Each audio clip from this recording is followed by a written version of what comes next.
जय श्री राधे दोस्तों, आइए सुनते हैं आज का प्रसंग। कहते हैं कि महाभारत का युद्ध समाप्त हो गया था और धर्मराज युधिष्ठिर भी एक छत्र सम्राट बन चुके थे और अब भगवान श्री कृष्ण के कहने से पांचों पांडव और रानी द्रौपदी युद्ध भूमि में सैया पर पड़े पितामह भीष्म से मिलने के लिए जाने लगे।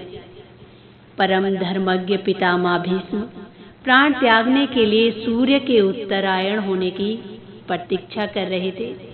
तभी अपने समीप पांचों पांडव और रानी द्रौपदी को देखा तो बड़े प्रसन्न हुए और अब युधिष्ठिर पितामह भीष्म से कुछ ज्ञान पूर्वक बातें पूछने लगे। तब भीष्म पितामह ने वर्ण आश्रम और राजा प्रजा आदि के विभिन्न धर्मों का उपदेश किया। ये धर्मोपदेश चल ही रहा था कि अचानक रानी द्रौपदी हंसी आ गई और ये देखकर अब पितामह भीष्म ने उपदेश देना बीच में ही रोक लिया और कहने लगे कि बेटी तुम्हें हंसी क्यों आई।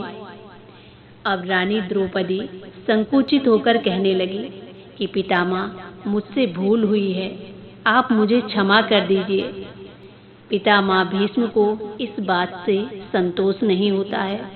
वो कहने लगे कि बेटी कोई भी शीलवती कुलवधू गुरुजनों के सम्मुख अकारण ही नहीं हंसती है और तुम तो गुणवती हो, सुशीला हो, तुम्हारी हंसी अकारण हो ही नहीं सकती, इतना मुझे पता है। अपना संकोच छोड़कर अपनी हंसी का कारण बता दो।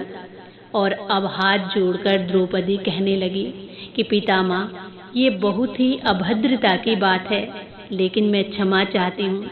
आप आज्ञा देते हैं तो मुझे कहनी पड़ेगी। आपकी आज्ञा मैं टाल नहीं सकती।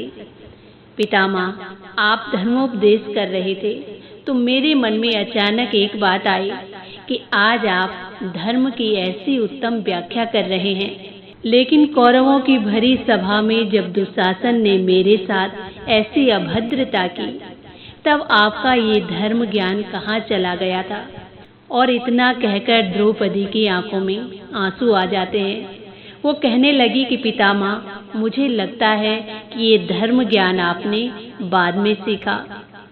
बस मन में यही बात आई और मुझे हंसी आने लगी। आप मुझे क्षमा करें, मैं आपका मन नहीं दुखाना चाहती थी। इतना सुनकर पितामह भीष्म की भी आंखों में आंसू आ गए और अब वो शांतिपूर्वक कहने लगे कि बेटी इसमें क्षमा मांगने की कोई बात ही नहीं है। मुझे धर्म ज्ञान तो उस समय भी था, लेकिन दुर्योधन का अन्यायपूर्ण अन्न खाने से मेरी बुद्धि मलिन हो चुकी थी और इसीलिए उस धूत सभा में मैं तुम्हारी सहायता नहीं कर पाया। उस वक्त मैं धर्म का ठीक निर्णय करने में असमर्थ हो गया, इसीलिए आज मैं वही प्रायश्चित यहाँ पर कर रहा हूँ। तुम मुझे क्षमा करना। लेकिन अब अर्जुन के बाणों के लगने से मेरे शरीर का सारा रक्त निकल गया है। दूषित अन्न से मेरे शरीर में जो रक्त बना था वो सारा निकल चुका है, इसीलिए आज मेरी बुद्धि शुद्ध हो चुकी है और मैं युधिष्ठिर के कहने पर उसे धर्म की बातें समझा रहा हूँ और उसका विवेचन कर रहा हूँ।